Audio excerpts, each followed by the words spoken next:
Hello, I'm CJ Werleman. Please don't forget to hit the subscribe button below. Now let's get into it.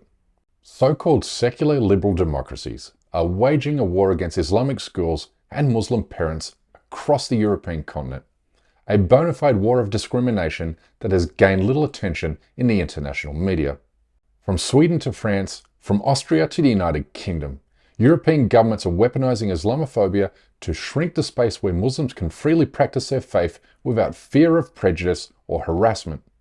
In other words, anti-democratic laws are being put in place to erase Muslims from visible public life, which, when you think about it, constitutes a non-violent form of ethnic cleansing. This is the total opposite of how secular democracy is meant to work, because this is an outrageous attack on basic human rights. But we start with Sweden, a Scandinavian country that's been held aloft as a shining beacon for secular democratic values. Sweden is banning religious schools. A new bill prevents private religious schools from expanding, but so far it's only targeted Islamic institutions. Earlier this year, the Al-Azhar private Islamic school became the 17th Islamic school to be shut down since 2019. One of the parents said his children cried for days when he told him that the school had been closed. Today, only 2 Islamic schools remain open in Sweden. But meanwhile, schools for Protestant, Catholics and Jewish students continue to survive and thrive, therefore demonstrating how Muslim children are being unfairly targeted because of their religious faith. The move to ban these schools is motivated exclusively by the rise of racist far-right politics in the country, with human rights experts warning Sweden is facing a scourge of Islamophobia, is illustrated with a spike in anti-Muslim hate crimes and the recent burning of the Quran in front of the Turkish embassy in Stockholm. And if you want a visual for why Muslim parents are often reluctant or scared to send their children to the country's public schools, then watch a Swedish teacher harass her Muslim student in front of the class late last year. Vet du vad en man har? Ja, vad har han? Vad har han? Säg! Vad heter det? Vad heter det? Ja men kom igen! Hur länge har du bott i Sverige? Vad heter det? Ursäkta, jag kan inte stanna här. Det gör du! Du sitter ner här! Du sitter ner här! Jag kan inte, jag kräver. Du kan inte! Du spy! Varsågod! Wow. When you see that, then you see why Muslim schools have become so popular with Muslim parents.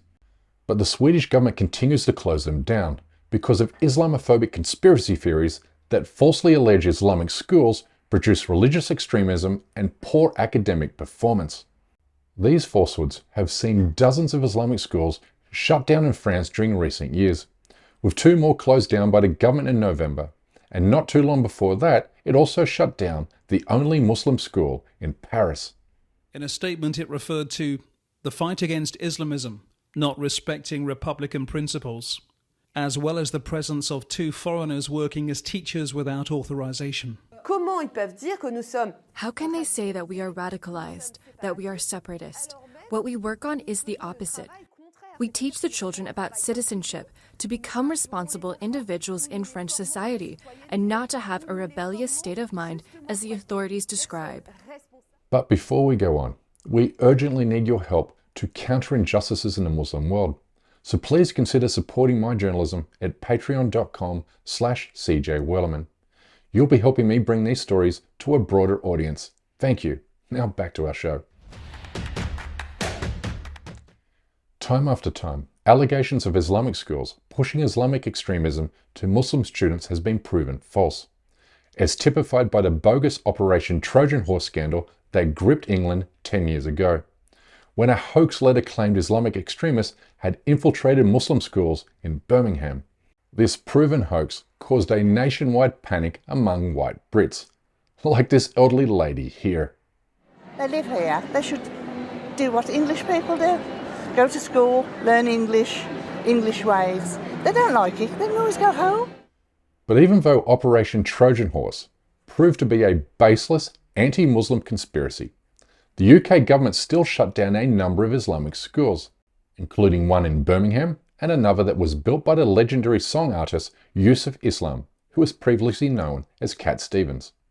This is the unmistakable power of Islamophobia, which has become the only acceptable form of racism and prejudice in the West, because you can discriminate against Muslims in a way that would have you jailed if you said the exact same thing about anybody else.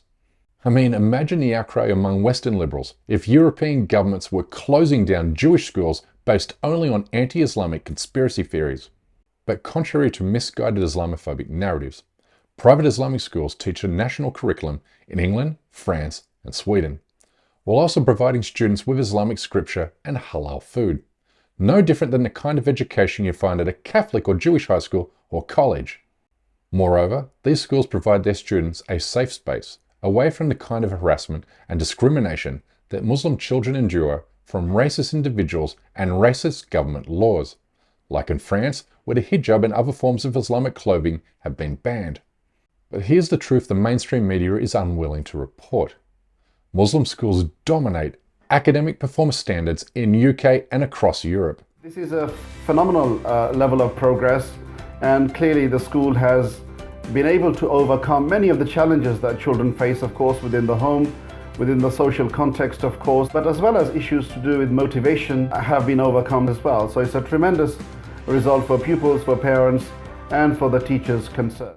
The head student at a Muslim school in the UK says this about her school's attitude towards British and Islamic values. The special thing about the school that really added to my experience was the family environment. You know, the teachers weren't just teachers, they were also like, you know, our mothers, our grandmothers. I think the Islamic and the British values that the school represent here have really helped me when I've moved on.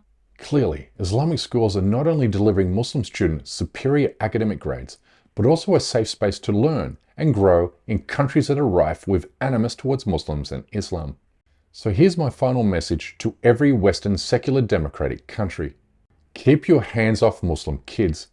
Their parents and their preferred schools know exactly what they are doing, and they're doing it far better than your publicly funded and dilapidated educational institutions. It's time to end your racism and bigotry against Muslim parents and their children. Anyway, that's my time for today. Please don't forget to subscribe to this channel, and we kindly ask you please support this endeavor by becoming a member of this show at patreon.com/CJWellman.